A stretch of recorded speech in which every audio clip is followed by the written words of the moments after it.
कैसे होंगे। तो दोस्तों आज हम डबल 10 इंच साउंड टेस्ट करने वाले हैं बाउंस एम्पलीफायर के साथ। तो दोस्तों चलिए आप लोग साउंड दिखाते हैं फिर टेस्टिंग करते हैं, ठीक है। तो हेडफोन जरूर लगा लेना।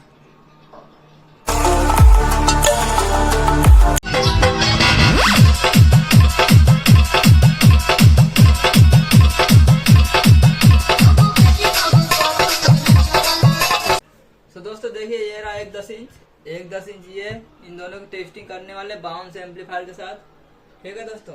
तो हेडफोन जरूर लगा लेना। चलिए म्यूजिक चालू करते हैं।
दोस्तों हमारी खतरनाक टेस्टिंग साउंड की कैसी लगी आप लोग कमेंट में जरूर बताना दोस्तों। डबल 10 इंच की और बाउंस एम्पलीफायर की टेस्टिंग आप लोग कैसी लगी ये भी कमेंट बताना दोस्तों।